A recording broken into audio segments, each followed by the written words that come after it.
Hey there, heading back into town. I just got through listing a little tract out here, about a 50-acre little piece of property, and was thinking about some of these other deals that I have done the last few months. These, I think 11 deals.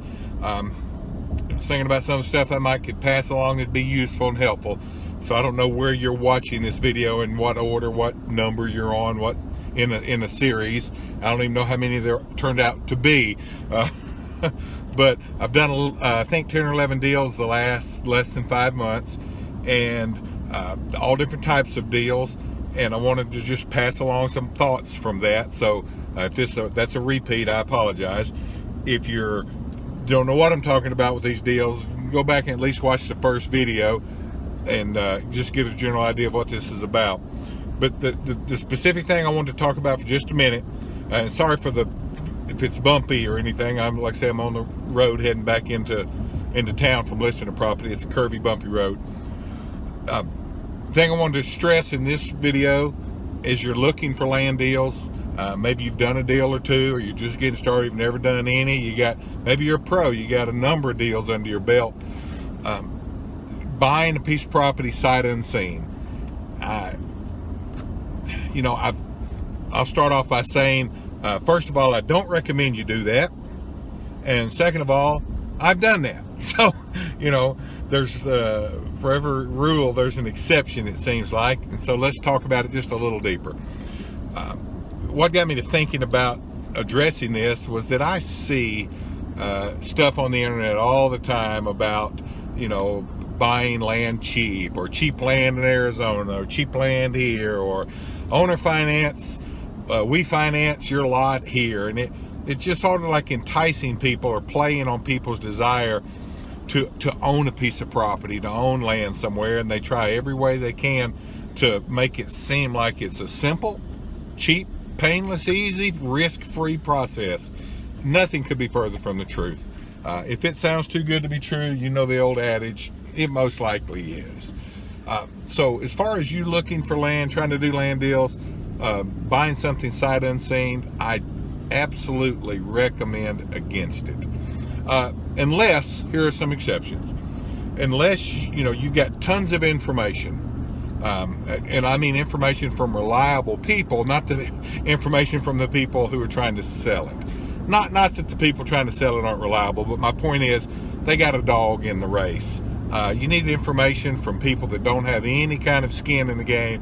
They just are providing information, third party, arm's length, and it's just, they don't have any reason to sort of sway you one way or the other.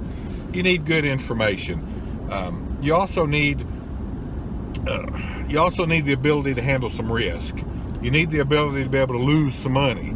And so if you're scraping, under the couch cushions for the last piece of change to make a deal, you definitely don't need to make it on a deal that's got a lot of risk. And buying a tract sight unseen, it's got risk. So make sure you can handle the risk if you choose to do that. Make sure you've got as much information as you can gather. I'll tell you, the tract that I recently bought, it was in another state. Now, keep in mind, it wasn't just a blind throwing the dart in the dark kind of deal. I had a lot of good information. It was in a state that we're licensed in. RecLand does business there. It was a piece of property that one of my land agents in that state had listed. The seller absolutely just wanted to sell it. He was lowering the price, and he got the price down to the point that I go, well, doggone, is there a deal to be made here? So I get my guy on the phone, the land agent up there, and I start asking him about the tract. And I know him and I trust him. And he's not a seasoned pro. He's sort of a new guy in the land business, but he's got good sense. He knows the area. He knows the recreational potential of a piece of property like that. He's a great deer hunter himself. He knows what to look for in a piece of property that he's interested in as far as the recreational value. So I knew that the information I was getting from him was good information.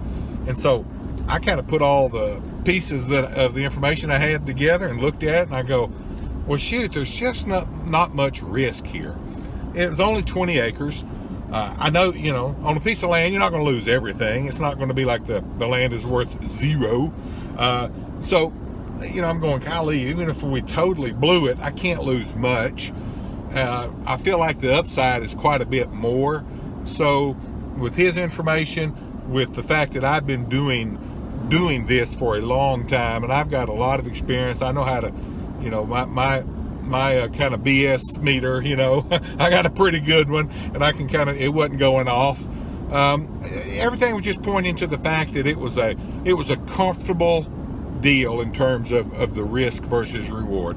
So we bought the track sight unseen, and actually we've already put it back on the market and sold it. It was a decent little deal. It didn't make a lot of money. I mean, how much money can you make on a 20-acre rural track anyway? I mean, it's not like it was 20 acres of development property in the middle of Dallas. It was 20 acres recreational track in the Midwest. Anyway, so we made a little money, bought it sight unseen, no problems, quick, easy deal. Bought it a few months later, sold it. Worked out just like it's supposed to. But my point is, that's a success story. I bet you that if I had the ability just to get people, for every success story I could tell you like that, buying something sight unseen, there's probably 50 stories where they say don't do it, where everything went wrong because they didn't have good information. They weren't seasoned pros. They didn't evaluate the risk. The risk tolerance was probably a lot lower than they were willing to admit. They got more emotionally attached to just making a deal, so that they didn't really take the risk into consideration. And that happens. Believe me, I understand that. I've made mistakes on land deals where I was so caught up in the deal that I ignored all the red flags that I tell people to watch for. And I talk about that in one of my other books. But anyway, this deal worked out. Probably won't work out for you because if you're not a pro and you don't have the resources that I've got in terms of information, you don't have the experience to be able to funnel all that and filter all that information through to come out with a better than average guess or better than average evaluation on what's going to happen on the track. So anyway, that said, avoid deals that are sight unseen unless you trust the party on the ground where that track is, who are your eyes, and passing that information back to you. If you got a guy standing on the ground telling you about the track, and you can trust him, and you know his base of experience and knowledge and understanding of deals, you've got a better chance. If you're doing it completely on your own, trusting somebody who's trying to just sell it to you, and no matter how easy they make the deal in terms of owner financing or terms or anything like that, stay away from those until you've got experience under your belt. You got enough deals to know that, hey, you can handle the risk. So anyway, hope that's helpful. I know it's not encouraging because you want an easy way to make deals, and you might not be finding anywhere you are right now, and you've heard about this one way out yonder over there in another region of the country that, it sounds great, I'm gonna do that one, my first deal. I'm telling you, calm down, slow down, relax, don't rush it, don't push it, and say no to those deals until you learn to do some deals there in your home territory, on your own home turf, and get some experience right there. So anyway, I hope that's helpful. Bye.